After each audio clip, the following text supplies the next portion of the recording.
Asa Mitaka is the main character of Chainsaw Man Part 2. She was introduced in chapter 98 and she is the main focal point of this new story that Fujimoto is trying to show us. And I want to talk about her. I want to talk about her history, which is like her backstory and what she's going through currently right now, and her abilities, and also her connection with other people. And the main thing I want to talk about that is just I want to talk about how she reacts to these things, her personality, what she does differently from like characters like Denji or other characters like Hirofumi. But this is basically like a big synopsis of her as a character and my thoughts on her and why I think Asa is arguably the best or second best character in Chainsaw Man. So welcome to my channel. Leave a like, subscribe, and see more content like this, and hit that bell, post it consistently. This is like my first like analysis of a character. I've done analysis of like arcs and like chapters and stuff like that, but this is the first one where I'm like going deep dive into a full character's history. So if you want to see more content like this, let me know down below, and let me know what you think about Asa, especially if you don't know Asa. Once again, these are going to be like, if you don't know Asa, there's going to be manga spoilers. I'm going to be talking about the entire manga for Chainsaw Man Part 2. I might not spoil Chainsaw Man Part 1, I'm not sure. I don't know. I don't see how this video is going to be, but like, I'm going to be spoiling manga stuff, so if you don't want to get spoiled for Chainsaw Man, I appreciate you clicking on the video, but you should probably click off now so you don't get spoiled, because Asa is probably not going to show up in the anime for a long time. But let's get started. I want to start off first with her history. So Asa is like any other character. She had a good family. She was just chilling with her mom and enjoying life like anyone else. She is antisocial, but she wasn't like not driven by anxiety, wasn't as defensive as she is later on in the story.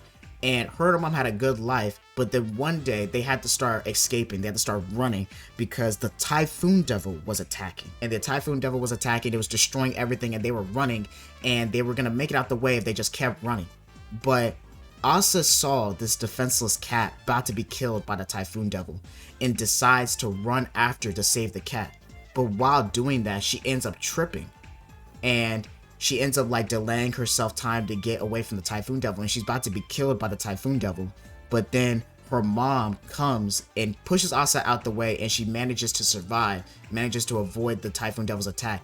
But her mother sacrificed herself doing that and ends up getting killed by the Typhoon Devil.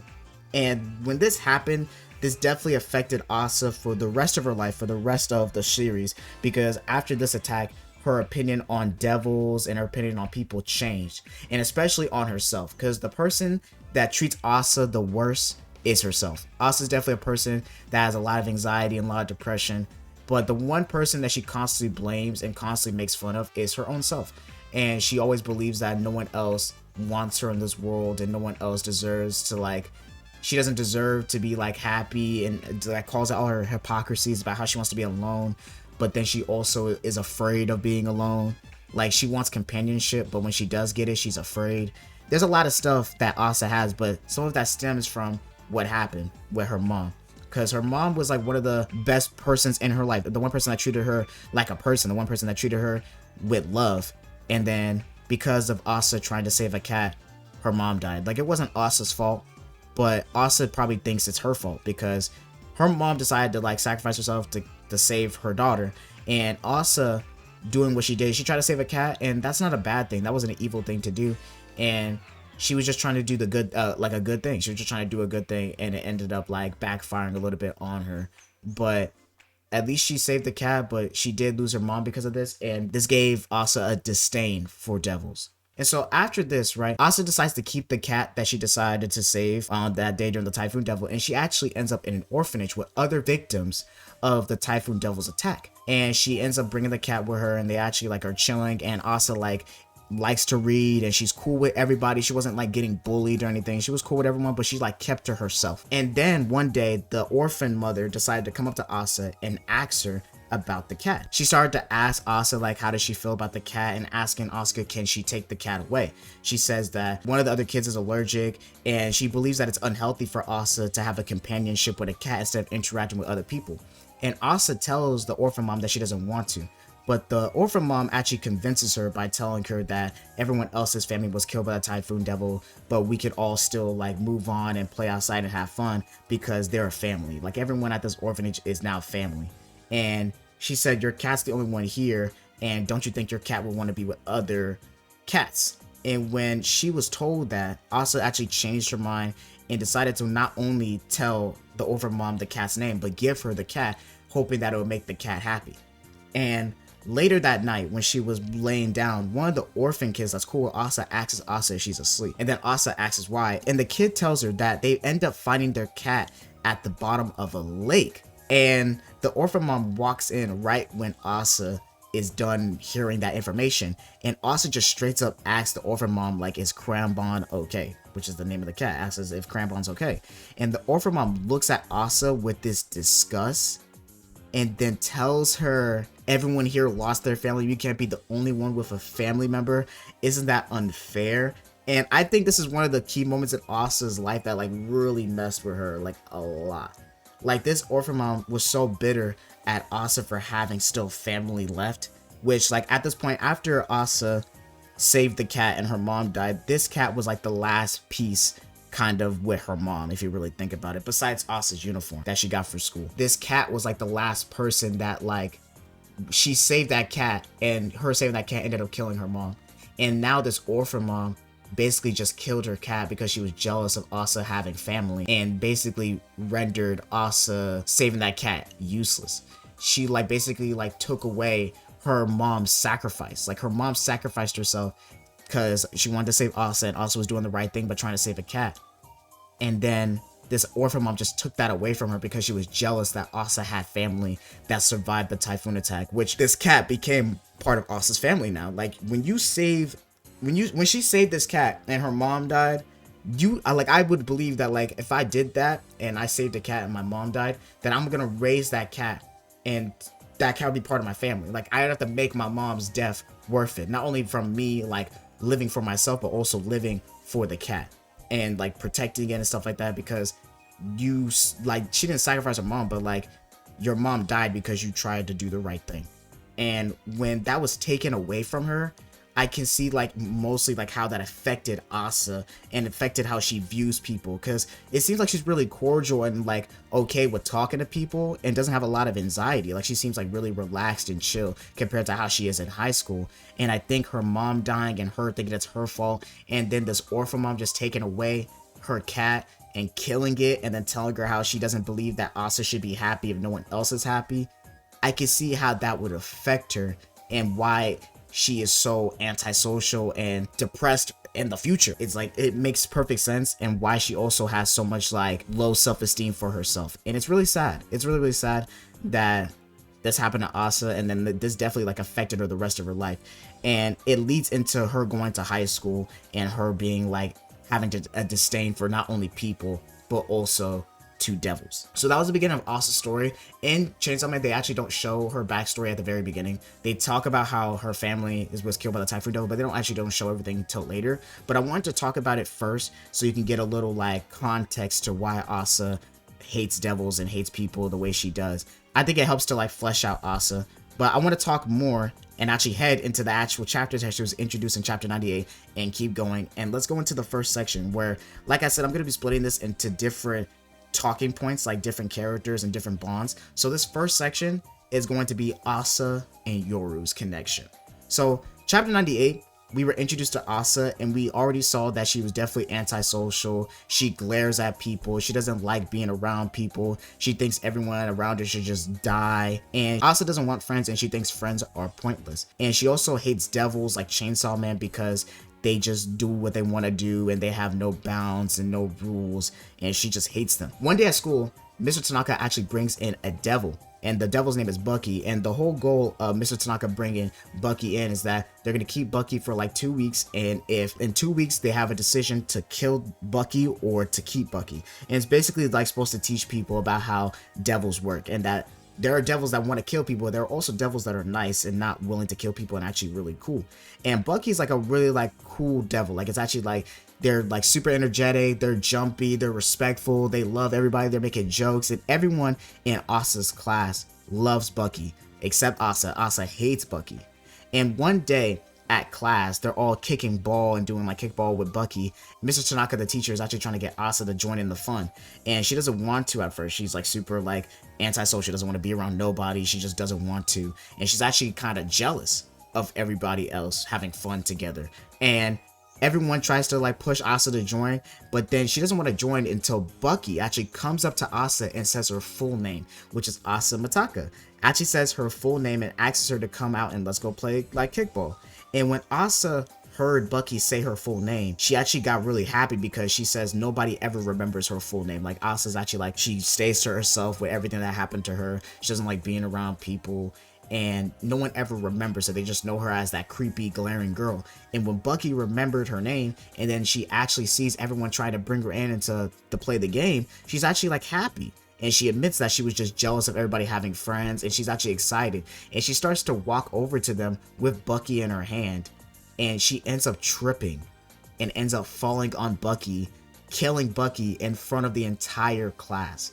And remember, this is time after where everyone's bonded with Bucky and become cool with Bucky, and they love Bucky. Like, he's more than just like a class pet. He's like an actual like friend of the entire class. And when Asa accidentally killed Bucky, she starts to like basically go like on a mental breakdown, not only because she killed Bucky, but because everyone else saw her kill Bucky. And now she knows that everyone is going to hate her. She actually says this in the chapter that, hypothetically, if one person in class had to jump off a roof and that person was to be chosen in a vote, I think they all vote for me. I'd vote for me too. Like in that moment, it was the worst, and she was absolutely terrified, and she was so embarrassed that happened. And she just wanted to crawl up in a ball and just lay in her room all day. But she actually hears a knock at the door, and it turns out to be the class president, and it turns out to be Mr. Tanaka, the teacher. And they all decide that they're gonna go to Bucky's grave and actually like apologize to him. And Asa feels something weird, like just a certain energy. The class president starts to act even weirder and starts to say like, you always do this. You're always such a goody two shoes. And the class president is like talking. And the teacher and Asa are looking at the class president weird.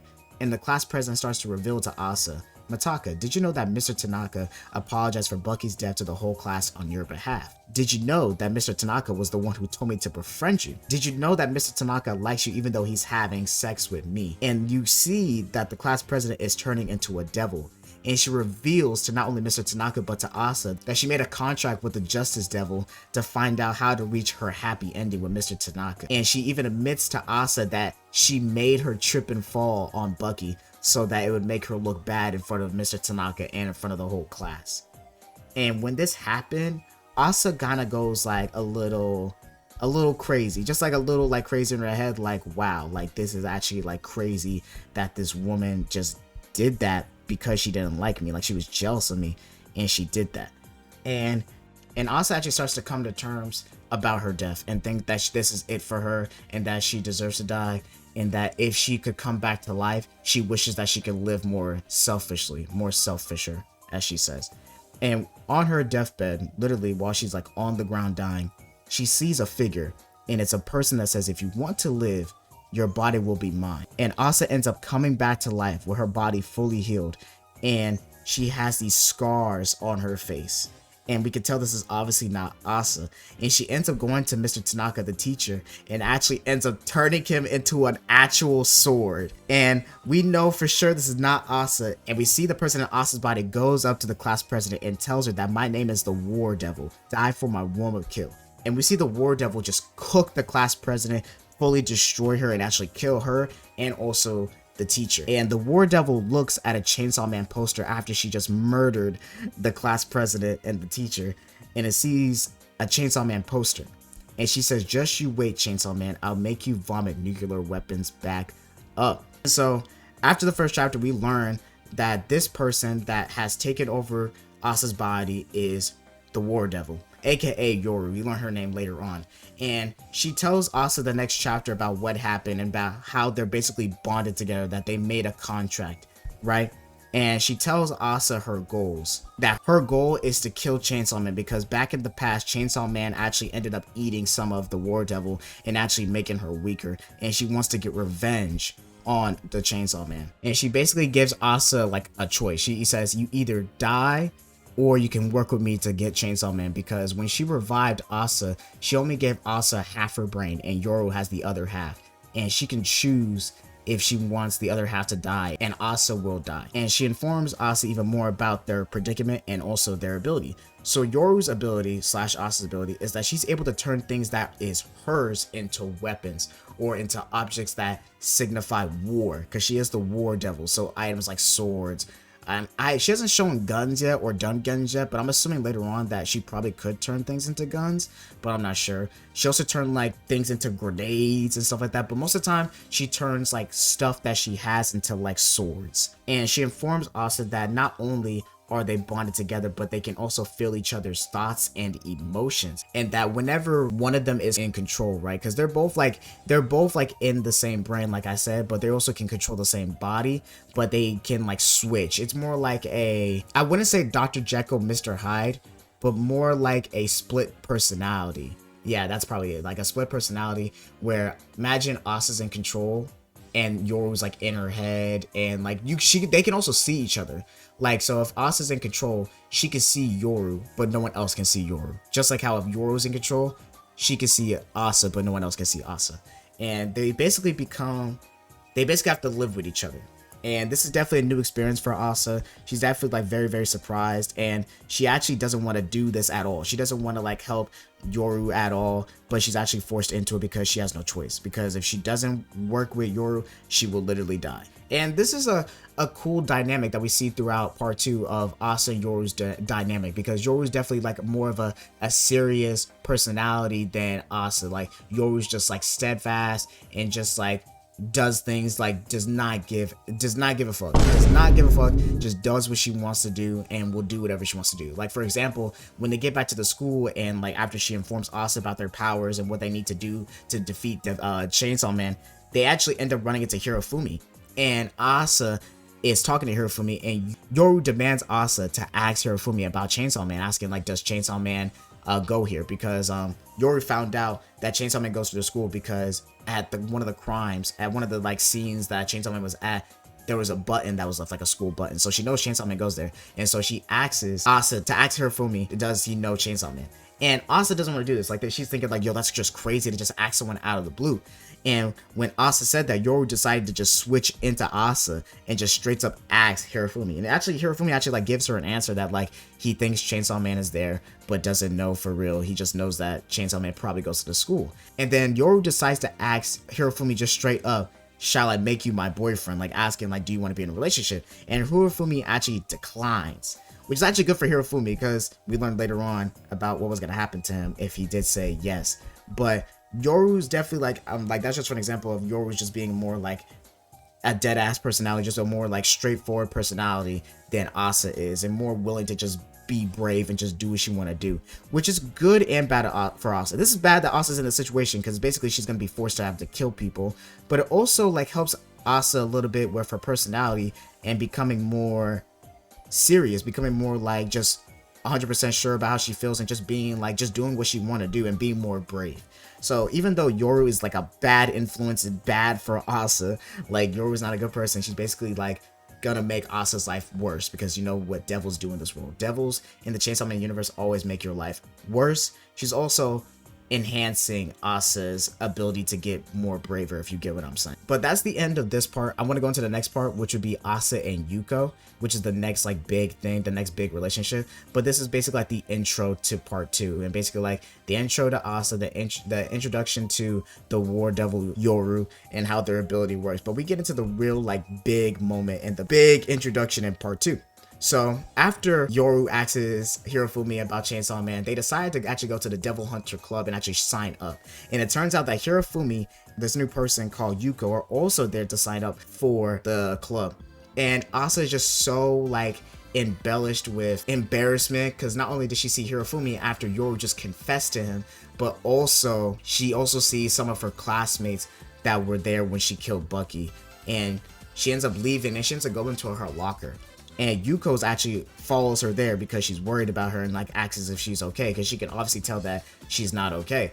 And when Asa opens her locker, she ends up seeing a bunch of like her shoes covered in meat, like I think it was like raw meat, and it makes Asa upset. She ends up running away, and she's actually like very sad by it. Like she even leaves her shoes and all. She's just walking home in socks, and she's just so upset and wants to go home. But then when she was heading home, she ends up getting followed by Yuko, and Yuko follows Asa and ends up giving Asa her shoes. Like Yuko ends up giving Asa her shoes and tells her like, yo, you can't be walking around barefoot.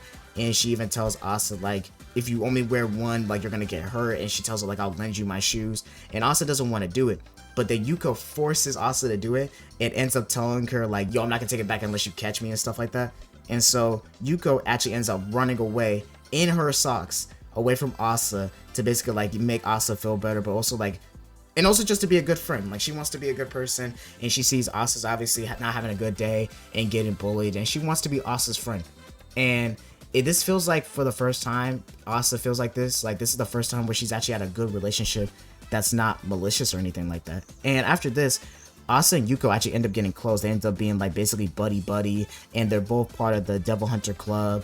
And they actually even vent to each other about why they want to join the Devil Hunter Club. And Yuko even tells Asa that she wanted to become a devil hunter because you could make big checks without a college degree being a devil hunter. And she even mentions that her parents got killed by a devil. And then Asa even confesses to Yuko that her parents were also killed by a devil. They both bond over that. They also bond about how they're basically like main characters in a manga, and that when they become devil hunters, they should like partner up and stuff like that. And this is like a good relationship. Like this is the first time in a while that Asa's like had like a genuine friend. And she's actually like really happy. And then Yoru actually pops up and tells Asa that we should kill her.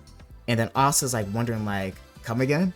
And then Yoru tells Asa that the remains of her kills belong to you, and that she's not going to be like turning a lot of people into weapons anymore. She wants Asa to do it. And she informs Asa more about their ability. She says, to kill a devil, you'll need a powerful weapon, no? She informs Asa that the guiltier you feel about creating a weapon, the more powerful it will be. You will like her. She should make a good one. Luckily, the city has plenty of abandoned buildings. Choose a location wisely and you can kill her with little risk. And when Asa is informed of that, she says no way she's doing that. Like, that's actually, like, bad. Like, she tells Yoru, you're always jumping to violence. Like, is that the best idea you have? And Yoru informs Asa, like, you're not here to make friends. Remember that. And then Asa actually gets really mad and snaps on Yoru, telling her like, girl this, girl that, stop calling me that. I don't like being called that. I like being called by my name. And Asa informs her about her name. Like, my name is Asa. You need to call me Asa. And then Yoru also informs Asa that she doesn't call her by her name either. And she decides to inform her that her name is Yoru. And this is where like they learn about each other's actual names and actually become a little closer. But this situation, it kind of puts a dilemma on Asa, right? Because, you know, the ability that she has is to be able to turn things into weapons, but it's not as simple as just like, she could turn something like anything into a weapon, but it's not going to be a strong weapon. The guiltier or the more of a conscience you have on a weapon, like basically the more it would hurt you to turn this thing into a weapon, the more powerful it would be. So technically, Yoru can't make powerful weapons like that because she doesn't feel guilty about doing anything like that because she's a devil. She doesn't feel guilty about doing stuff like that. And the only person that can feel guilty about stuff like that is more like a human and Asa. So that's one of the main reasons that Yoru is with Asa that we learned, is that Asa is the only one between the two that can actually make the weapons that are strong enough to fight devils like Chainsaw Man or just fight devils in general. And so after this, we actually see Asa and Yuko decide to go hunt devils. They actually decide to like go around and hunt devils together. They even have little swords and stuff. But they end up running into a devil that they can't match up with. And it turns out to be the Bat Devil from part 1. He's back, reincarnated basically. So he's back in part 2. And this is bad because this Bat Devil is like, compared to like the Bat Devil from part 1, I think this Bat Devil is weaker than the one from part 1. But Asa and Yuko are not built for this. And Yoru informs Asa, I have bad news and more bad news. First, we can't beat that Bat Devil in our current state. And second, I just learned that I can't take over your body when you're stricken with fear. So it's another caveat that they learn is that, one, they have the ability to turn things into weapons, but also that Yoru can't switch places with Asa if she's afraid. So she needs like, Asa needs like a clear state of mind, and right now Asa doesn't have a clear state of mind, and she actually ends up panicking. Her and Yuko end up panicking and actually start running away from the Bat Devil. And the Bat Devil ends up breaking the area they're in and the building they're in, and actually ends up destroying things. And Yuko actually ends up getting stabbed like in her ankle, and she can't walk, and she's actually also knocked out. and Asa's the only one still conscious. And Yoru actually informs Asa and tells her that you should kill Yuko and turn her into a weapon because, one, she can't run. So since she's gonna die anyway, you might as well just turn her into a weapon. And Asa has a real dilemma here where she has to choose between basically saving her friend or saving herself. Yoru was thinking that Asa's gonna do it because this is like a scary situation in the clutch, and Asa is selfish. And she even informs like Asa that I know you're selfish because you aren't sorry for killing Bucky. You're sorry that you were seen killing Bucky, and actually exposes to Asa that Asa was never like sad about killing Bucky. She was just sad that other people saw her kill Bucky.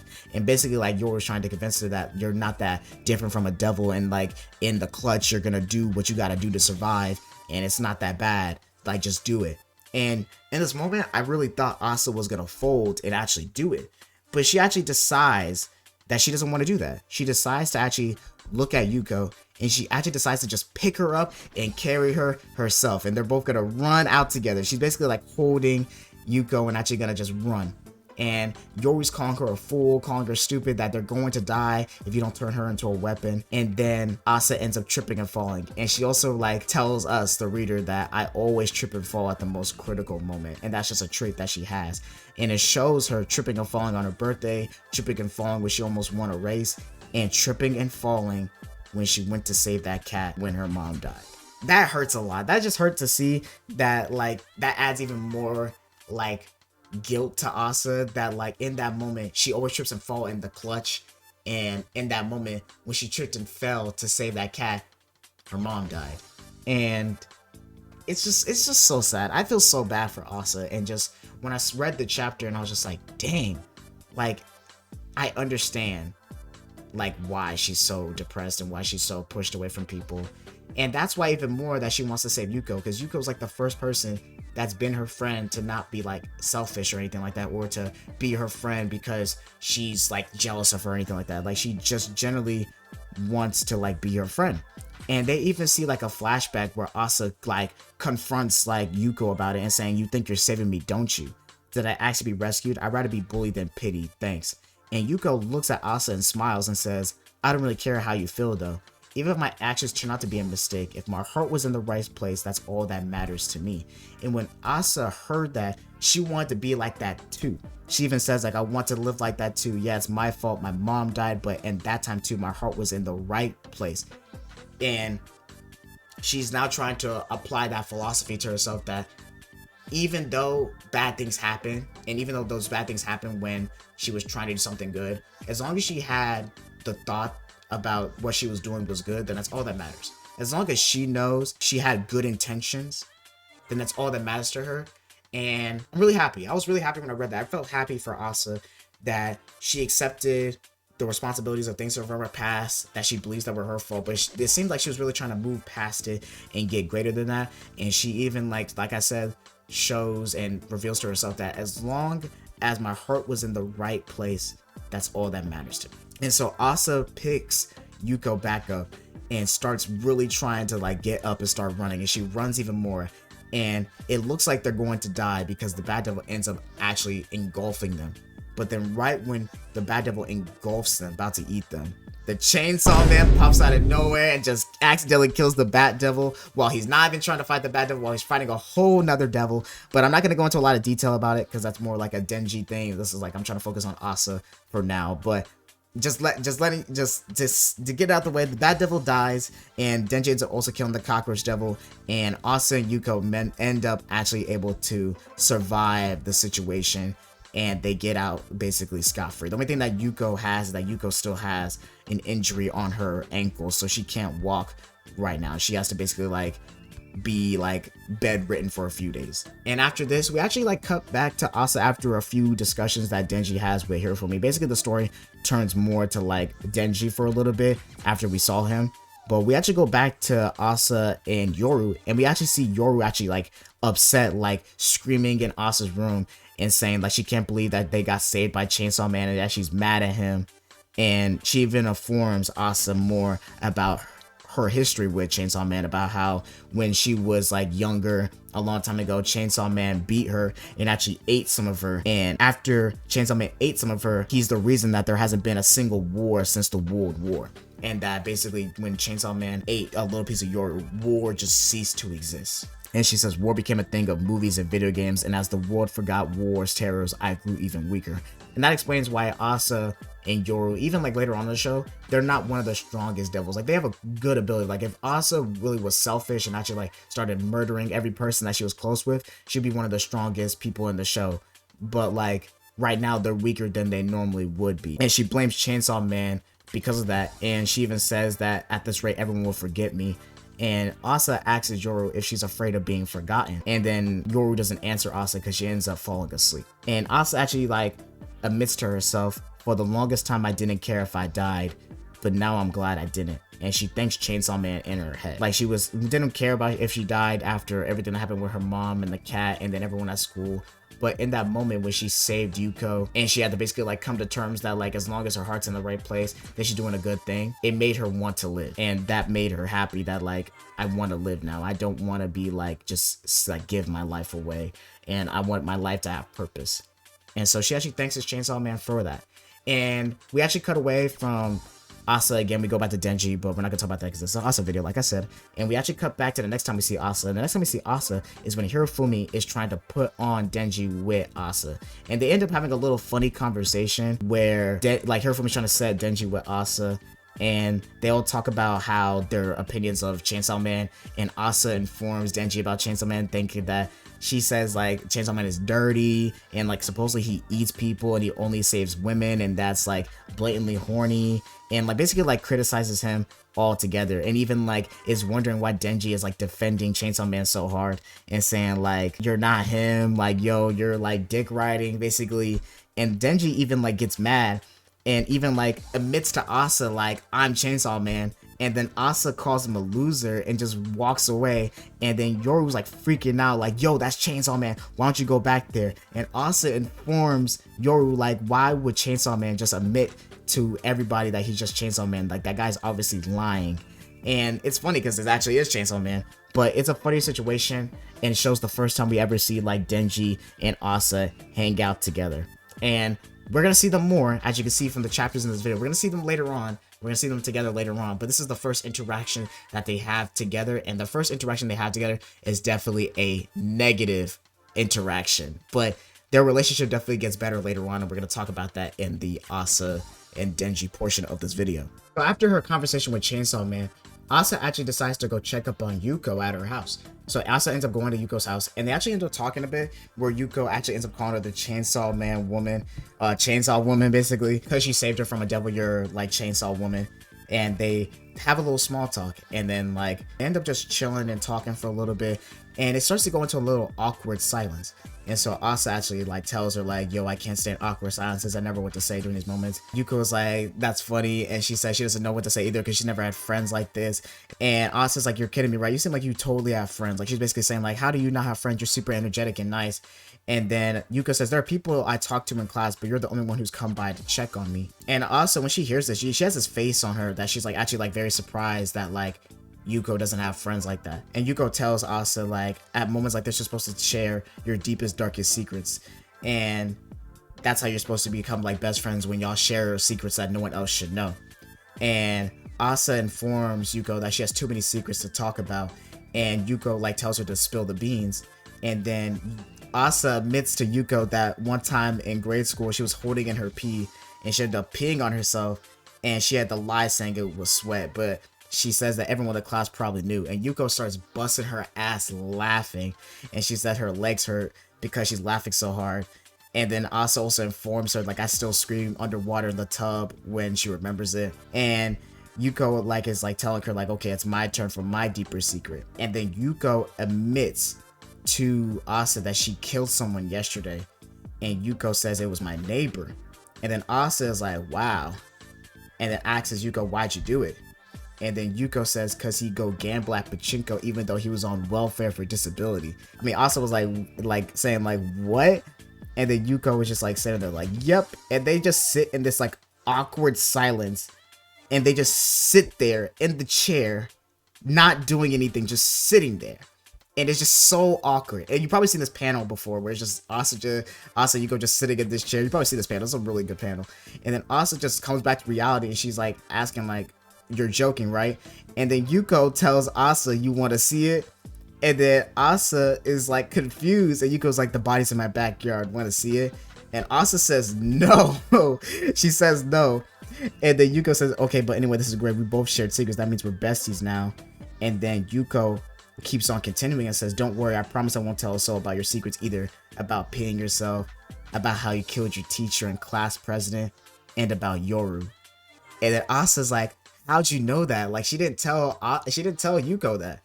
And then Yuko says no secrets between besties and tells Asa that she made a contract with the Justice Devil yesterday.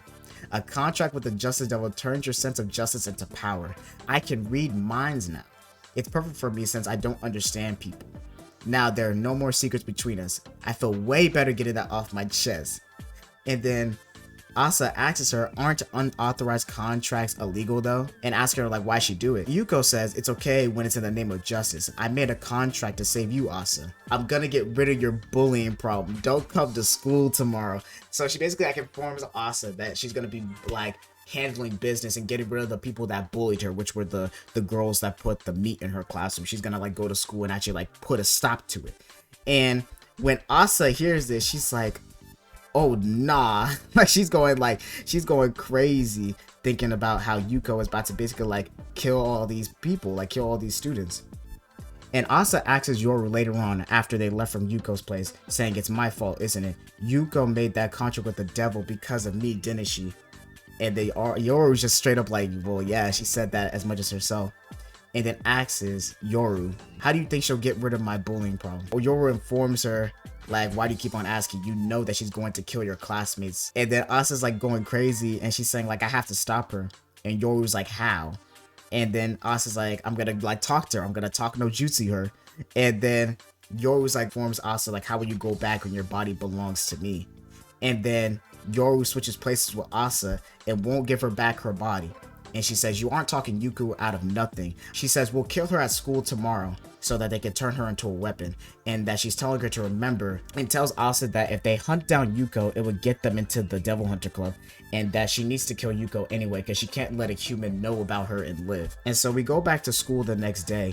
And we actually see Yuko pretending to be like on crutches. And we see that Yuko is confronted by Yoru. Like this is like Yoru in Asa's body. And Yuko like informs her about how she's gonna kill all the people that are bullying, and she says that she wishes that Chainsaw Man went to their school so that he could stop the bullying. But she informs, like she like admits that like Chainsaw Man only goes after devils, and tells Yuko like she doesn't want to fight her. And then Yoru's like talking to Yuko like, you do want to fight me, you want to kill me. The only thing you don't want is to hurt Asa too. Yuko admits to Yoru like that is true, like I like Asa but she wants to hurt Yoru. And she ends up starts to transforming into the Justice Devil, and she ends up like going crazy around the school, and she ends up killing all the students that like were bullying Asa. And she's about to cause more destruction, but then the Devil Hunter Club shows up out of nowhere, and they all decide to like jump Yuko, but then it ends up not working, and she ends up actually like hitting one of them in the eye. I think she kills one of them, and then she sends one of them outside of a window. And she tells Yoru again, like she starts warning her, like if you want to be like them, then you could attack me. But she also informs Yoru that she knows all of her sneaky techniques. She knows that she has weapons in the floorboards and knows exactly what she's gonna do because she can read her mind. And she tells her not to try anything else and that she's gonna save Asa from her bullies. And Yoru realizes that she's beat and decides to actually leave it to Asa. And so she switches places with Asa, and Asa basically is trying to like talk down Yuko and tell her not to do it.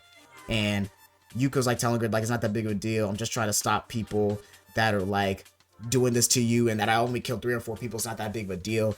And then Asa asks Yoru how to turn things into a weapon, and Yoru informs her that you just gotta touch an object and then call out its name.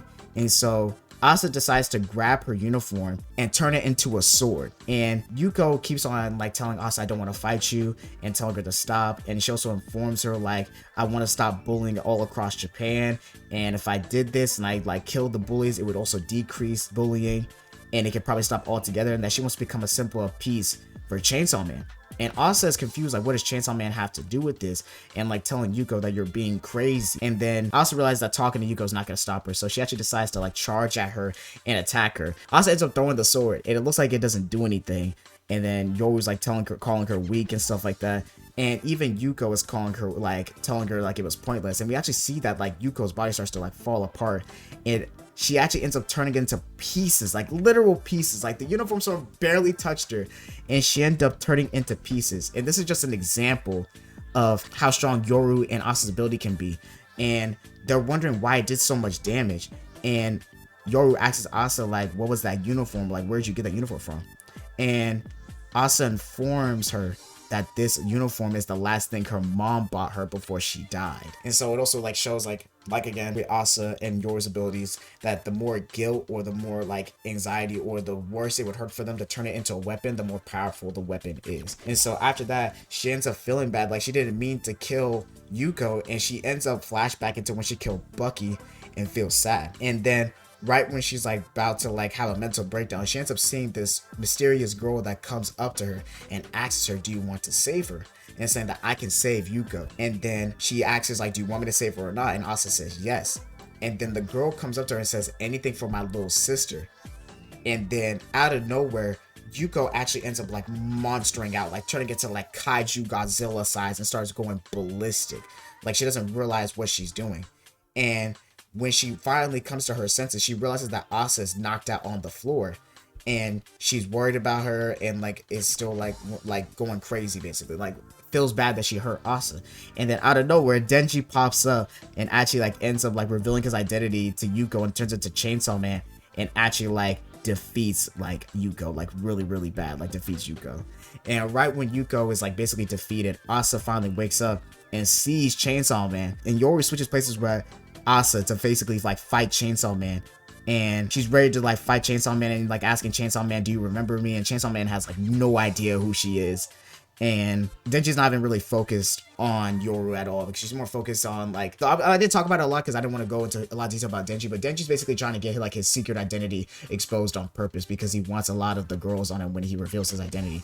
And so he's not even focused on Yoru right now. He's trying to basically like reveal to the girl like who he is.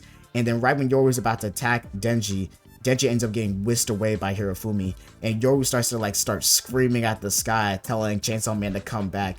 And that ends up ending the fight. Like Yuko actually ends up escaping. She didn't die. And then Asa and the rest of the group escape, and it's basically known as like a school tragedy where everyone basically died, and everyone figured out that it was one of the students, Yuko. And Asa is just worried about Yuko and like is like sad, and she like runs home and goes to sleep. And then while she's sleeping, she ends up hearing a knock at the door, and it turns out to be Yuko. And Yuko's like telling Asa not to open the door, and that she just wanted to apologize and like talk to her before she left. And Asa decides to just open the door anyway. And then Yuko tells her like, I told you not to open it. And Asa's like talking to her, and they have like a little small talk. And then Yuko just doesn't want to reveal herself to Asa, showing like what she's become, because like now after making the deal with the Justice Devil, her body has like permanently changed. She's telling Asa that this is goodbye, like this is the last time they're gonna talk to each other, and that she wanted to say goodbye before she left, and that she's gonna go and try and figure out if she can like change back to a human. Like she's gonna go find a distant relative who's a devil hunter, and she'll like try to change back into a human. And it makes Asa and Yuko sad that this is basically the last thing they're going to talk to each other, especially because this is the first friend that Asa has really had. And Yuko confesses to Asa that that she thought if she could turn into a devil, that maybe she could be like Chainsaw Man, and then maybe everyone would love me. Saying I did it for you was an excuse. I had ulterior motives when I first helped you too. I thought if I rescued you, maybe you'd be my friend. I only did it because I was friendless. And like asking Asa if she's the worst, and basically like confessing to her that like she only wanted a friend, and that she was just alone, and that's why she wanted to become a devil and stuff like that, because she wanted to become loved like how Chainsaw Man is loved, and how she loves Chainsaw Man. And while she's talking and confessing, it turns out that her body started reacting on her own, and it actually ends up like she turns around and sees that she's actually accidentally choking Asa and decides like, yo, I gotta go right now because I didn't mean to do that and my body's just acting up on its own. And she tells her like, you were my first friend, so I want to give you a proper goodbye. And she also like confesses to Asa about how since she can read minds, she's also confused if these are her real thoughts, and she's just really going through it. And she's basically telling her like this is goodbye. And before she leaves, Asa tells her to wait. And she actually like walks back inside and gives Yuko back the shoes. And then Yuko's like telling her like, no, I don't need it. And then Asa ends up telling Yuko the exact same thing that she told her when Yuko first gave her shoes. And then they both look at each other and they start laughing together. And Asa says, I'm the worst. A bunch of people just died. I killed my own teacher and class president. And here I am laughing at how funny this is. And they both finish laughing and say goodbye for the final time. And Yuko leaves, and that's the end of their friendship about them being together. And at the end of the day, afterwards, Asa and everybody goes to sleep, and we actually see the sad truth that we see Yuko at the end of the chapter was murdered by a chainsaw man, and that's the end of Yuko. It's very sad what happened to Yuko, and it's the sad thing that happened between Asa and her's relationship, but I'm glad at the end of their relationship they both were able to like move on from this. Like, even though Yuko died and Asa doesn't know about that, but after this situation, Asa was able to grow from her relationship with Yuko and realize exactly what she wants from her friend and exactly what she wants from life. Like, she has new purpose in life. She doesn't want to die. She wants to live on, and as long as she has good intentions to what she wants to do, she wants to keep on living on and doesn't want to die. And even though Yuko died and Asa will probably never know about it, at least Yuko helped Asa grow, and Asa is now a different version or a more knowledgeable person of her abilities, where she's at, where she wants to be. And I love that a lot about their relationship and how the relationship kind of became and where the relationship is at now, and when it ended, about how much it like hurt Asa but also helped her in a way that she understands more about her situation and where she's gonna go from here. And I think that's the best thing about the Asa and Yuko relationship, that it helped Asa realize that she wants to be alive, her abilities, and made her grow. Next part of this video, the final part of this video, I'm going to talk about the Asa and Denji relationship, which will talk about everything from the aquarium arc to also what's happening in the Falling Devil arc right now. But remember, it's mostly an Asa video, so I'm only going to stay on track with anything Awesome related. Everything else Denji related, I'm not going to really talk about unless it involves Asa. So let's keep on going. So after what happened with Yuko, Asa decides to go back to school, and she's actually talked to by the president of the Devil Hunter Club, which is Haruka Izumi. And he starts off like really like with a strong impression because he shows Asa that he has like the chainsaw revving up thing. And Asa thinks that it is Chainsaw Man, thinks that Haruka is Chainsaw Man, and is ready to just hurry up and like do this thing, like, and defeat Chainsaw Man so that Yoru would leave her alone after everything that happened with Yuko. And Asa just ready to get into it, but Yoru stops Asa and tells her that she can't like fight Chainsaw Man right now because she doesn't have a weapon strong enough and that they'll just die. And so Yoru complains to Asa to like make her a more strong weapon, and Yoru's expecting some putback from Asa, but after everything that happened with Yuko, Asa just like agrees and says like, I'll make you the strongest weapon so you can beat Chainsaw Man so that you can just leave me alone. And when Yoru hears that, she actually starts smiling, and when she even asks Asa, were you willing to do anything like turn even a human, and when Asa says yes, it makes Yoru even more happier. And so they start looking around the city trying to see if they can turn anyone to a human, and believes that there's more human out there that are deserving of being killed than a cat. And she wants to turn someone like a criminal into a cat. But Yoru reminds Asa that that won't work. Yes, Asa can turn criminals into weapons, but the weapon's not going to be strong because it has no risk to Asa. It has no emotional value to Asa. And so Yoru once again like tells her like, you need to have powerful guilt when you create a weapon for it to be stronger. And Yoru gives the advice that she should pick someone that's between a cat and a criminal. And while they're looking around the city, they end up seeing Denji, and they see Denji picking up like cigarette butts, and see that like he's actually taking the cigarette butts and like taking out the good part of the tobacco and then putting it into new cigarette butts and basically selling it back to the homeless. It's pretty messed up. It's pretty messed up, but they decide like, because he's such a loser, that they think of it as a necessary evil to like go pick up Denji and basically like choose him as the one that they're going to target to turn into a weapon. And Asa decides to go up to Denji, and they have a little small talk, and she even like confronts Denji about him picking up cigarette butts and stuff like that, and Denji's basically telling her to piss off. But then Asa actually decides to ask him, is he busy tomorrow? And Denji says, like, trying to like BS, trying to be like, nah, I'm definitely busy tomorrow. But then Asa actually like confesses, saying like she would want to go on a date with him. And Denji, being the whole like down bad protagonist that he is, he immediately agrees, even though he was already trying to blow her off. And so Asa and Yoru get ready for the date, and Asa's like super confident, thinking that Denji would just fall for her because Denji would fall for anyone, and telling like Yoru that like she got the riz, like she got it on lock, she don't need no help. And so they actually decide to go to the aquarium, and the aquarium starts off really boring because Asa goes on an entire spiel of just sea anemones and animals, and just going on a huge like lecture, and like the bubbles for the chapter, the bubbles for the lecture are so big, and you can tell that nobody wants to read all this, and Fujimoto did it on purpose.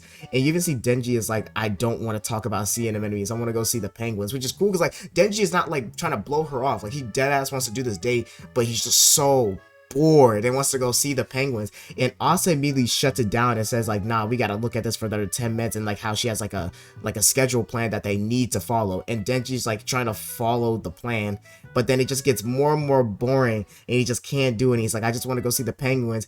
And then basically Asa calls him stupid and tells him to shut up, and like saying like, you can't like deviate from the plan, we need to stick to the plan, and like you're dumb if you do. And Denji decides to just go off on his own and see the penguins regardless without her, because he's just so bored of hearing about sea anemones.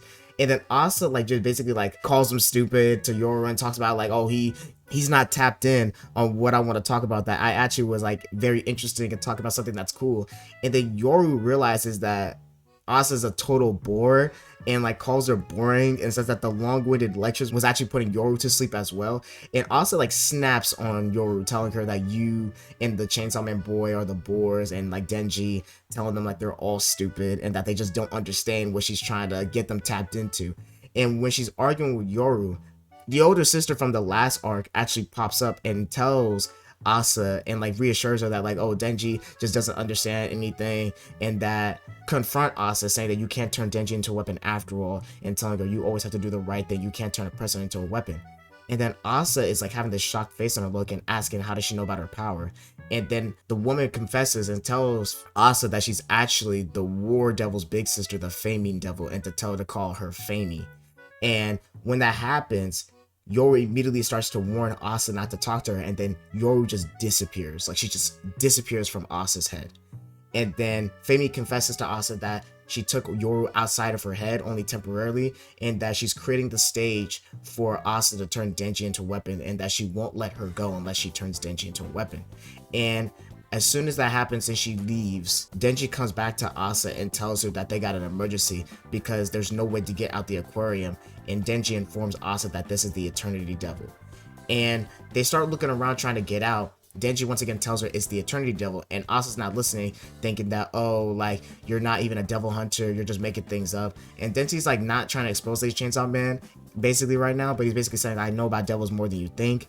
And then Asa basically flexes like, well, I know more, I'm in the Devil Hunter Club. And then as soon as she says that, right on cue, 3 members of the Devil Hunter Club actually like show up, and one of them I believe is a new member. I don't think they were in the first chapter with them fighting Yuko, but it's Haruka back, and it's one of the guys from the club, the dude that was fighting Yuko as well. And then also they look behind them, and it also turns out Hirofumi is also there, and they all have to basically like work together to get out of the aquarium. Asa is like kind of like worried, but she's not like thinking anything crazy or thinking that they're really in danger, because she remembers that Haruka should be Chainsaw Man.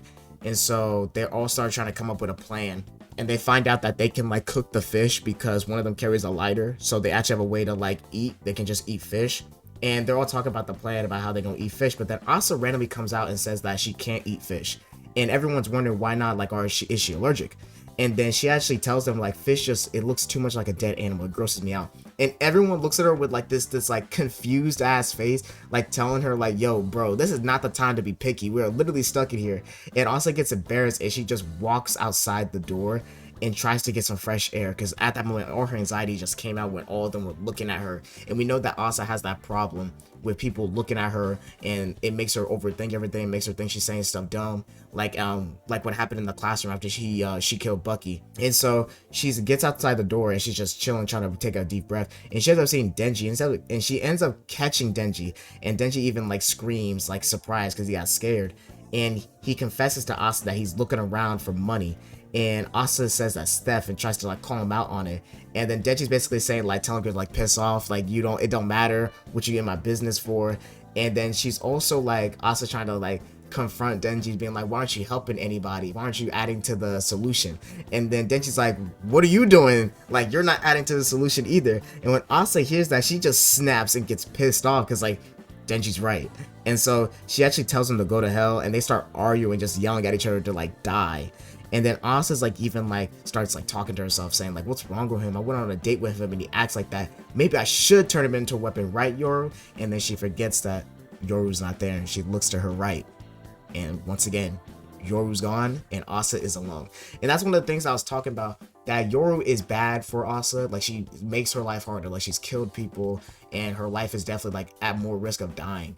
But at the same time, Yoru is a person, a clutch for Asa, that's someone that is there for her, that she can always talk to, that she didn't have before. Because remember, she said before she doesn't have a lot of friends, and she's never had a lot of friends because of everything that happened with the Typhoon Devil, everything that happened with the orphan mom, and like her just not wanting to be in relationships with people because she's scared of getting hurt. And so after Asa realizes that Yoru's gone, she doesn't immediately start to just like fall down and cry and just give up. She actually decides to like apply herself. And so she's like, I'm not a loser like Denji, I'm gonna contribute to the group.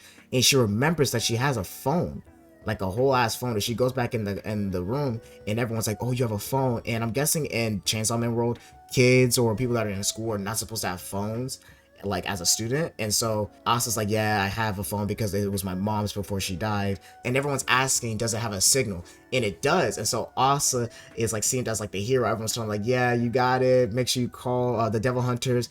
And it looks like the whole day is saved, and Asa's gonna start calling, and she puts her hand up to call. And then when everyone's like saying about how like, yo, this is like, you came in the clutch, oh my godness, we're gonna get out of here, as soon as like everyone keeps on telling her that they got this and she's got this, she ends up tripping and falling and breaking the phone. So once again, this is like the third time we've seen it. As you know, Asa always trips and falls whenever it is the most clutch, or it's like all of her anxiety is coming through. That's when she trips and falls, and it ends up always not looking good for her.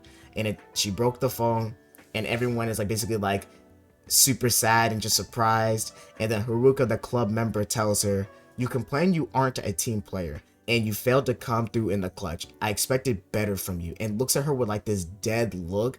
And when Asa looks back at him, it just destroys her. After this, we just see her in the middle of the hallway, just sitting down with her head in her knees. And we can obviously see that this hurt her a lot, and she's just really depressed that she couldn't add to the group. Haruka comes out the room and basically like sits down near Asa and starts to complain to her, saying like, oh, if you didn't break your phone, we would have been out here by now. And then Asa's like, aren't you Chainsaw Man? Can't you like do something about this? And then Haruka is like retorts like, I'm Chainsaw Man. What are you talking about? And then Asa's like, oh, the start on your chest. And then Haruka admits to her that that's just a surgical implant because he wanted to be closer to Chainsaw Man. And basically like confessing to Asa that he's like the biggest Chainsaw Man dick rider in town, and that he has every part of Chainsaw Man merchandise. And Haruka's like even saying like, can't blame you for thinking I was him. And then Asa's like, so you aren't Chainsaw Man? And then Haruka just starts laughing his ass off, saying like, if I were Chainsaw Man, we could have broken out of this hellhole in no time. And then starts crying, saying to save me, Chainsaw Man, and just starts asking for an SOS. And then Asa's just like really like surprised that like he wasn't Chainsaw Man like at all. And there's a moment that Hirofumi has with Denji as soon as they hear this, and then Hirofumi's basically like asking Denji like, can he do anything about it?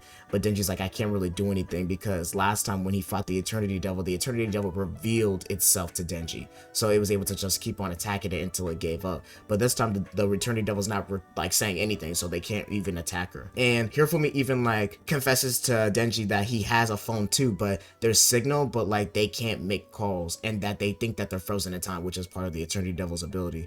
And so they're basically, Hirofumi's also telling Denji like, is there anything you could do? And then like Denji just walks away because there's basically nothing he can do right now. He basically has to wait until the Eternity Devil shows itself. And Denji decides to go to Asa and tells her that the others are all starting to lose it. Are you okay? And then Asa's telling him that she's hungry. And Denji's like, go eat some fish. And then Asa's like, I can't eat fish. And Denji's like, oh yeah? Like, it's like, Denji's like, actually like, oh yeah. Like, actually like with a question mark, like surprise. But you see how Denji like doesn't judge her for saying she can't eat fish. Like, she's just like, even though Denji, of all people, Denji will literally eat anything because of how he was when he was homeless and how like he just needs to absorb anything that's like nutritious. Remember the whole situation with Denji and Himino. But it's nice that Denji doesn't like judge Asa for not wanting to eat fish, and that if she doesn't want to eat something, she just won't eat something. And Asa starts venting to Denji, saying, I'm sorry for asking you on a date. It's my fault you got mixed up in this. You won't understand this, but I was trying to turn you into a weapon. But even cornered and starving like this, I just can't do it. Not because I don't have the guts or because it goes against my principles. The real reason I can't is because I have no idea what's right or wrong. My life is just one long string of attempts to avoid making mistakes. That's why I'm a total bore. And she never realizes this. She looks up, but then sees that Denji's like right in front of her, sitting next to her. And Denji tells her, what are you muttering to yourself about? So it turns out everything that Asa just said, Denji did not hear it because she was mumbling. And Denji asks her, can she eat starfish? And Asa informs Denji that you can't eat starfish unless you cook it. And so Denji's like, why don't we cook it and try it out?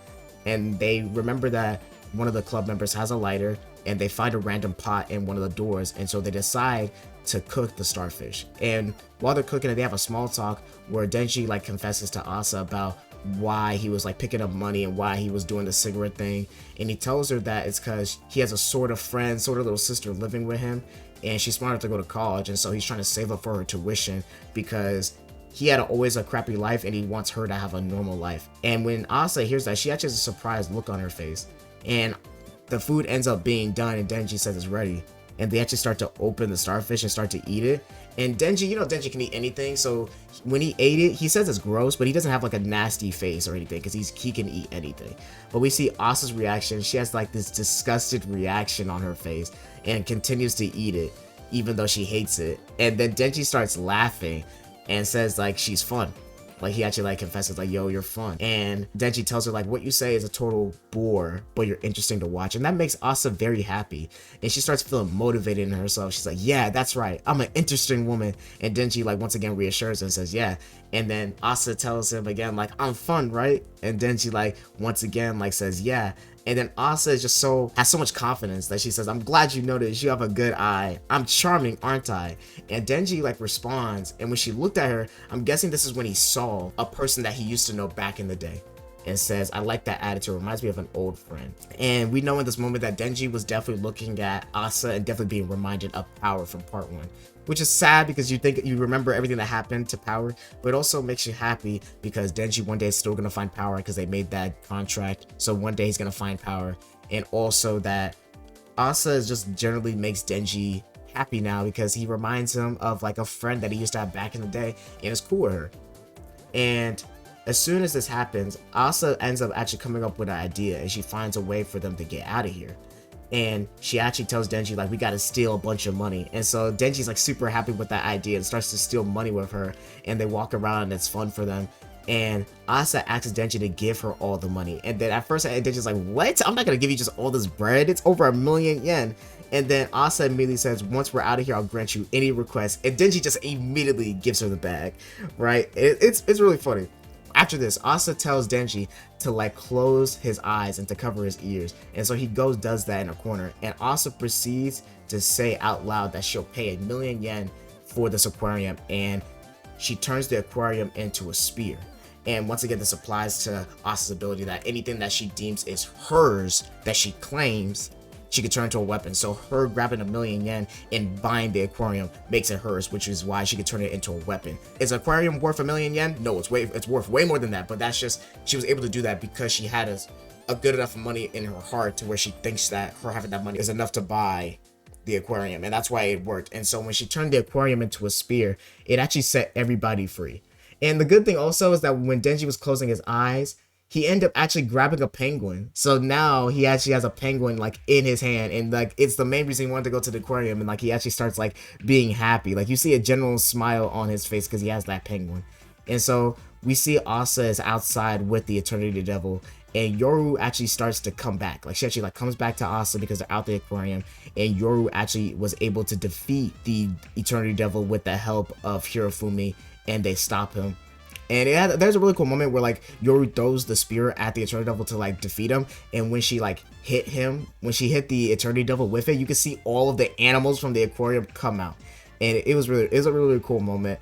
And I like this little aquarium art because it allowed Asa to like do more things on her own and get like acquainted with Denji, but also to like come up with plans on her own without relying on anybody. Like she's the reason why they got out of the aquarium. And so we see that the whole day is saved. They're out of the aquarium and everyone's like happy that Asa got them out of there. And we even see Denji have a little panel where he's like holding the penguin, that he's so happy and that wants to keep the penguin. And then we also see a little moment where Hirofumi and Feimin basically like cross eyes. That's the end of the arc. Feimin doesn't do anything to anybody else. She just leaves. And Denji and Asa have a little conversation afterwards. And Denji says, "You said you grant me any requests." And Asa's ready to hear the request. And Denji asks her to go on another date. And she's very surprised. Asa's very surprised that she heard that from Denji. And Denji's like saying like, "I have more experience dating and I'll teach you how to have the best dates ever." And then Asa's like, "Okay, teach me." And actually made Asa like really happy. And we actually see Yoru pop up. And Yoru says, "I see. This feeling must be love. I can't believe I'd feel any affection for this punk. It's only possibly because I share your brain." And also gets like very, very nervous that like when Yoru's saying that, she's not like BSing her or anything, that it's actually true. And I thought that was really cute that we actually get to see that both of them have like the same like emotions. Like if Asa is like it's different because if Asa's scared, Yoru's not gonna be scared. But like if Asa is like feeling feelings of love and Asa feels it, then Yoru can possibly also feel it. And I thought that was a really, really cute moment. And we actually get a sad moment where it looks like this whole day is gonna go into ruin because Yoru determines that this is the best moment to basically turn Denji into a weapon because both Asa and Yoru have love for Denji, and says that this means we can still proceed with the plan. And Asa's very surprised, and Yoru switches places with Asa, and Yoru goes and touches Denji's head and says Denji's spinal cord sword. And when I first read this, I was scared. I was like, oh no, Denji's gonna turn into a weapon. That's it for Denji. But then the next chapter, we was very surprised because Yoru's just standing there touching his head, and nothing's happening. Like Denji's even surprised, like repeating Denji's spinal cord sword, and Yoru keeps on trying to do it. And it's not working. And so Denji's like very surprised and decides to like grab Asa's head and say Asa spinal cord sword. And Yoru was just very surprised. And then Denji just responds like that's a fun way to say goodbye and tells her goodbye. And Denji just leaves and Asa and Yoru are just sitting there like stuck, like just confused. Like Asa's like asking like, "What are you doing? Why did you think like why were you about to turn him into a weapon?" And then Yoru's like confused, like, "Why couldn't I turn him into a weapon? You hit it off so well." And then Asa responds like, "It means he doesn't like me that way, right? Not that I care since I don't like him either." And then Yoru responds like, "No matter, we discover that we also share emotions and like affection. We'll take our time winning the boy's heart while we search for Chainsaw Man." And then they both say that they're gonna go to sleep. But Asa is very confused. Like she actually like asks Yoru like, "Yo, what's up with the Feimin devil? Like what's up with your big sister?" And then Yoru doesn't really give her a lot of like information. Like all she says basically is that Feimin is crazy and that she basically tells her like don't like try to work with her, like steer clear of her. And Yoru just decides to go to sleep. And she basically gives no more information. And after the whole situation, Asa is just sitting there and she thinks back to Denji. And she says, "He said those things, but he doesn't like me." And she lays down and says, "Excuse me, even after all that, he doesn't like me." And she gets pissed off and calls him dumb in his head and like saying like she hates him, that he immediately doesn't have feelings for her. This just shows Asa isn't used to having feelings for a person, I think. Like she never talked about her having a crush on anybody else. And I'm very surprised that she thinks that like Denji would immediately like her. And I think Denji does like her. I just think that her ability doesn't allow Denji to turn into a weapon because he's a devil maybe, or because he's Chainsaw Man, that Denji just can't be turned into a weapon. That's what I'm thinking. I'm thinking that if Denji was a actual like human, when not a hybrid, I think the ability would have worked. But since he's not, it didn't work. And now the other two, Asa and Yoru, are thinking that Denji doesn't have feelings for them like that. That's why it worked, even though that might not be the reason. And so the next day, Asa and Denji are trying to come up with where they're gonna go after school for their date. And Denji wants to go to the movie theaters, but Asa says it's just cheaper to do rentals. And so Denji's like, "What, can we do it at your house?" And then Asa's like, "No, we can't because I don't have a VCR." And so Denji confesses that he does. And so Asa's like, let's do it at your place. And then Denji's like very surprised, like, you want to come over? And then Asa's like, yeah, is that a problem? And like, if we don't go to your house, we're not gonna have a date. And then Denji's like really like, he's like, like, why? And he's like, actually, like, he decides to go along with it. But he tells Asa that if they go to his place, you have to follow all the home rules. And Asa's like very confused, like, rules. And like Denji's like, yeah, ones you can't break no matter what. And then Asa's like, what happens if you break them? And then Denji confesses that if you break any of the rules, you'll die. And so they actually end up going to Denji's house, and like he starts like informing her of like common rules that would be in anybody's house. And they actually start watching the movies. And then Denji tells her more rules, like don't open the fridge. And then Denji tells Asa the most important rule of all is rule 3. This is the most important one. My roommate's out walking the dog, she'll be home soon. She's a huge problem child with an extreme personality. No matter what, don't make out with me in front of her. And Asa's like confused, like, what are you talking about? Why would I make out with you? And Denji's like, I mean, like, one thing might lead to another. But then Asa like starts like snapping on him, saying like, yo, in your dreams, like, why would you even say that? Do you think I like you like that? And then Denji's like, I mean, you asked me on a date, like, I figured you must like me. And then Asa starts blushing more, saying that there's no way I like you, like, I hate you actually. And Denji's like confused, like, you hate me? And they both are like blushing a bit. But then Asa like gets serious and like confesses to Denji, like, you have rules you have to obey or die, right? Well, so do I. And telling Denji that you should stay away from me because you'll end up dead. And she doesn't really like go into more detail about why Denji will end up dead. But the last thing she says is, I only went on a date with you because I wanted the distraction. I'll leave after the movie. When Denji hears that, he's like surprised, but he's also not like going crazy until we actually look at his mind. And then Denji's like, huh, so she was just using me? Is it normal to ask someone on a date because you like them? Did I do something wrong? And he's like thinking back to everything he did. He's like, was it because I fed her the starfish? And then he thought about his dogs, because you know him and his roommate has a lot of dogs. And so he's like, is it because I smell like what dog? And he starts like confused, like, starts having like a mental like break, like wondering like, why is it that like Asa doesn't like me? Is it because I stink or something? And so he decides like, you know what, I'm just gonna ask her. And so he actually like starts to open his mouth and asks Asa like, yo, do dogs stink? As soon as Denji says that, Yoru actually switches places with Asa, and Yoru goes in to Denji and tries to kiss him, like, actually, like, and she actually succeeds, like, she actually kisses Denji, and she actually like puts her hand on top of her, like on top of his head, and tries to turn him into a weapon again. But you also see that like this is also affecting Yoru, because remember, Yoru actually does have a feelings or affection for Denji because of her and Asa sharing the same brain, and that if Asa has feelings for Denji, then Yoru's gonna have feelings for Denji. So you can see her actually like blushing and being like nervous when she actually kissed Denji. But right at that moment, you see that the door is open, and you see the roommate that Denji was talking about with all her dogs comes in and calls Yoru a thief, and actually shoots a chain through her head and turns her into a dog. And Naita starts laughing, which is Denji's roommate, the little sister that he was talking about. And Denji asks Naita to turn Yoru/Asa back into a person. And then Naita's like, I'll turn her back after we eat. And so they eat and stuff like that. And Naita's asking, like, are you sure you want me to turn her back? And then, like, Denji's like, why would you say that? And Naita's like, confesses to Denji, like, every woman you meet tries to kill you, right? What makes you think this dog is different? Denji's like confused, like, why is she asking that question? And Denji just tells her, like, it's the feeling that I get. And then Naita tells Denji that I'll turn her back on 2 conditions. If you won't abide by them, I'll leave her a dog for life. And so Denji asks, like, what does she want? And Naita confesses to Denji that 1, from now on, you'll let me eat ice cream every day. And Denji's like, as long as I get some too, it's whatever. And then 2, no more getting friendly with her. And Denji's like, are you dead ass? For real? And Naita's like telling him, like, believe me, you're better off that way. I don't like her scent. And I'm guessing that Naita knows that Yoru and Asa are like a hybrid, or knows that like they don't smell human. They're not just normal humans. So she knows that like Asa's a devil, in my opinion. I think that's it. But she also wants more control over Denji, and doesn't want Denji to be around a lot of other women, and wants him to be with only her. Like in a brother-sister way, like father-daughter way. Like, she wants to be the only thing that Denji cares about. She even tells like Denji that she'll alter her memories, and that she'll think that Denji just stood her up. And then Denji's like scared, like, what? Then she'll hate me. And then Naita's like, so what? You're done getting close to her anyway, basically saying like, you have to do this regardless. So let's just do my plan. And you're like, I'll turn her back from not being a dog, but you can't be close with her anymore because you need to focus on me and you.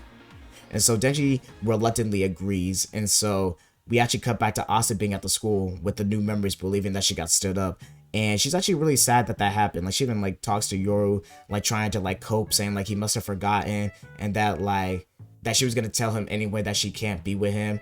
And she basically goes on a whole rant about how like she like longs for touch with another human and stuff like that. It makes me sad. Like this whole situation makes me sad because even though Asa didn't want to be with Denji anymore or didn't want to like hurt him anymore and want to be away from him, but that was her choice. That was the choice that she came to when she was with Denji, being there with him, like when she still thought about it. At this time, she still wanted to go on a date with him, and Naita took away that choice that Asa got to have in her mind for cutting things off with Denji, and she was basically forced to cut things off even though she didn't want to, and she never got the opportunity to. Like that was taken away from her, and that made me really sad when I first read that. And even rereading it, I was like, dang, like she never got the chance to like just like get rid of her relationship with Denji on her own and basically got forced into it. And while Asa's trying to cope with it, she ends up actually seeing Hirofumi, and they have a little talk at this little diner. And basically, it's like Asa's like wondering like, why is Hirofumi Yoshida asking me like to go on this little diner? Like he also rejected me, and like saying like he's with Denji a lot, he's like part of the club I am, and wondering like why he's there with her. And actually starts to think that maybe he started noticing her after like he asked her out. And they actually have like a little talk. It's a little small talk about how life is easier on your own. And then Asa like thinks that like Hirofumi is like reaffirming her values, and like she's thinking that he really like her, which also adds to like Asa's like insecurities, where like if any person is like nice to her, she immediately like starts to think that they might like her. Like for example with Denji and with Hirofumi. But for Denji, I think she was actually like, I think Denji actually does like Asa, but Hirofumi doesn't like Asa at all. And just because Hirofumi was like relating to her and being nice to her, she immediately thought that he might like her, which is one of the things that shows that like Asa's still not used to having relationships with people. Asa thinks that Hirofumi's about to confess to her, and then Hirofumi actually like just tells her to stay away from Denji. And she basically like pieces out. Like he tells her like, this is a good chat, I'm glad that we both like understand each other, and just dips. And it's really sad. It's really, really sad because like Asa starts to walk home and tells herself, I'm quick to convince myself someone likes me, then when I'm wrong, get my feelings hurt. A life of solitude would really be better than feeling like this. And Yoru, remember, can hear her thoughts, tells her like, you may be right. And then Asa says, there's nothing even good about me. Who am I even living for? I only care about myself, yet whenever I get lonely, I crave companionship. How arrogant is that? And Yoru was like, they're trying to like talk to her and says, I know you're arrogant, Asa, but me thinks you're being a little too down on yourself. And then Asa says, I'm just tired of my inability to maintain a lasting relationship with another human being. And then Asa once again falls back into her old habits before the whole Yuko fight and says, maybe I'd be better off dead. And then while she's having this thought, she actually looks to her left and sees like a broken foot of a man, like a dead man on the floor. And so as soon as like Asa and Yoru see this, Yoru immediately switches places with Asa and sees that there's a devil around them. And actually see like all these people are falling off a building and combining into one like figure, this one devil. And Yoru sees this, immediately turns her ruler into a sword because she knows something bad is happening. And then she starts to see all the bodies converging into one, and she actually starts getting the sense that like something is wrong, like this is definitely bigger than I thought it was gonna be. And she actually starts running while the devil is like forming. It turns out to be the falling devil. That's her name. And she's actually looking for Asa. She's looking for Asa because she's building a meal for the citizens of hell. Asa and Yoru are basically running away from the falling devil. And one of the falling devil's abilities is that anyone she like touches or looks at, she's able to like force them to relive trauma. And this is the moment in the manga where we actually see the whole orphan mom cat sequence in the manga, like actually like when it happens. Like, but remember, this is a flashback from the very beginning of Asa's life after the Typhoon Devil. So that's why I talked about it in the backstory section and not talking about it now, because I wanted to put it where all the backstory was for Asa. But this is when Asa sees that memory again, and she actually like wakes up from the dream and actually realizes like she's actually falling upwards. So anyone that's affected by the falling devil's ability starts to like fall upwards into the sky. Like imagine like the world turns upside down and you're falling, but you're falling into the sky. And so she realizes that a lot more people are being affected by the ability, and once again the falling devil confirms that the ability works if you have trauma, and that also if you feel bad about that trauma, which we all know that Asa feels super bad about the trauma about what happened with her mom, because she believes it was her fault that her mom died because she went to go save that cat instead of keep on running with their mom. And so Yoru comes back to talk to Asa to tell her like to focus, you need to like focus, and that Yoru tells Asa to scream out nail knife. And Asa does that, and her fingernail actually like comes off, and it becomes like a little sword. And when that happens, Yoru was able to switch with Asa, because remember, whenever Asa is scared, she can't switch into Yoru. So Yoru made her turn her nail into a knife because it would like distract her fear, because she would be in pain. And so they end up switching places, and she ends up like informing Asa about the ability. And while Yoru is informing Asa about the Falling Devil's ability, she starts to remember about her cat that got murdered by the orphan mom. And as soon as she does, Yoru immediately like cuts their hand. And then Asa is upset, saying like that hurts. And then Yoru's like telling her, yes, it hurts, but you got to remember the pain. And then Asa's like, why? And it's because like whenever you're afraid, or whenever you think about your trauma from the past, that's how the ability works, and we're gonna start falling upwards. And then even though Yoru told her that and expecting Asa to just immediately like get it, it turns out that Asa ends up like being afraid anyway, and she ends up like turning back, and she ends up like falling back upwards into the sky, and they end up in a building. They actually managed to like get into a building, and Yoru's like popping off on Asa like, you're afraid of me? Like, cause she knows that like how Asa's emotions are, and she's like, how are you afraid of me? Like, Yoru's like, I'm definitely trying to keep your body alive here. Why fear me now? Especially like all the times that they were together before. Like, why are you fearing me now? And then Asa calls her dumb and saying like, how can I trust you? I don't know anything about you, and you're always saying scary things, and you take over my body whenever, and you cut my hand. And then Yoru tells her like, I cut your hand because you're afraid. And Asa's like, you cut my hand regardless. They're both just sitting there talking, and Yoru informs Asa like, the devil's power is making you more negative. Think this through rationally. With my agility, we might be able to escape. Your fear jeopardizes your survival. And Asa like retorts back like, you can look inside my mind and see, right, what I'm really afraid of. I have trust issues, but I'm lonely. So once in a while I'll approach someone, but something always goes wrong and I get hurt. And then I wind up all alone again. Solitude and companionship, I'm afraid of both. And we actually cut away from Asa for a while, and we go back to like Denji. But I think this is where I'm gonna leave the whole analysis off, like basically the synopsis of like off where we're at, because the next time we see Asa, that's when she almost gets kidnapped by the Falling Devil, and then she ends up getting saved by Denji, and that's the last thing basically we have like had that means anything with Asa. Basically, we're at this point, and I want to leave this video off with one last analysis of like where Asa's character can go, because I talked throughout the video whenever stuff happens about how Asa works and how her abilities work, and like how her mind works and how she's like changed throughout the story. But this is the last thing I want to leave the video off of, and why I love Asa. Asa is an extremely flawed character, and my favorite characters in manga and anime and fiction are flawed characters. And another thing I also like is when the character admits that they're flawed. Like, Asa admits multiple times to not only herself, but also to Yoru, that she is afraid of solitude, but she wants companionship. She's afraid of having relationships with people because of things that happened in her past, but she wants friendship. She also wants to be like in the clutch and wants to help people, but whenever she does, she ends up failing sometimes. She has a lot of insecurities, but she knows that she has those insecurities, and she tries to work on them. And I like that Fujimoto is once again showing that all of us as humans, some of us don't admit when we have problems. Like, some of us struggle to admit to each other that we have problems every day. But even the people that do admit that we have problems, like me, I know I have problems and I admit that I have problems, that doesn't mean that I could just solve the way that I react to those problems immediately. And I like that Fujimoto shows that even though Asa knows her problems in life and what she struggles with and how she even tries to stop those problems, that doesn't mean that she's gonna immediately just solve everything. Like, in a lot of anime, usually when characters have a problem, they try to figure out what the problem is, and when they figure out what the problem is, they immediately solve it for their character. Like, they immediately start being able to do the things they weren't able to do before because they know what their problem is, and they immediately solve it when they find out how to stop that problem. But that's not realistic.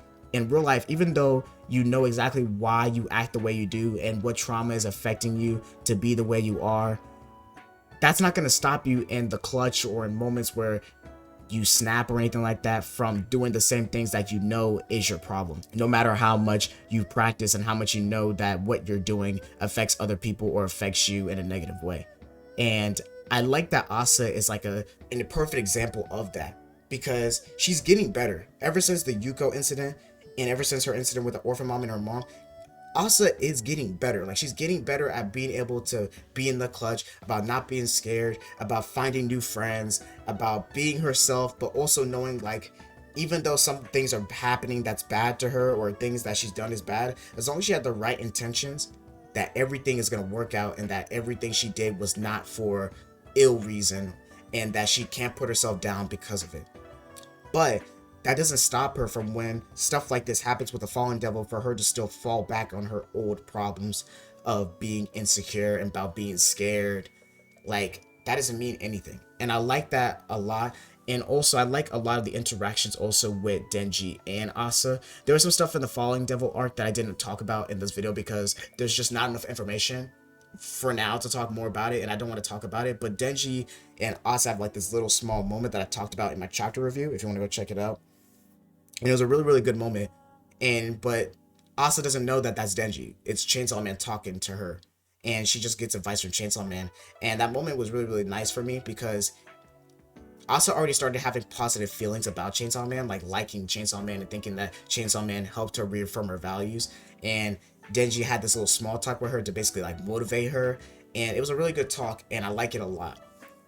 And it just shows that like us as people and Asa, that like we can work on our problems and we can get better and better every day. But sometimes we do fall back, sometimes we fail, and sometimes we resort back to our old habits. But as long as we believe in ourselves and as long as we have people around us that can support us, that believe in us and that motivate us, that we can still get past that day that we fell back on our old habits and that day that we like were sad and that we were upset and that we were hurting. And it's just one of the things that I love about Asa so much as a character, and why I think she brings so much uniqueness to Chainsaw Man, why she's so much different from Denji. Because Denji's more of a person that just does not give a fuck. He goes balls to the wall. He's not scared really of anything. But throughout the show, throughout part 1, he became more scared of like making sure his friends are okay. He actually started building a bond with people. And when he lost his friends like Aki and Power, it like hurt him a lot. And he had to learn how the world works, and then also learn that some people are out there to control you, and that you have to know when to put your foot down and be separated from people and to do what you have to do to be happy, but also to stop those people that are trying to use you.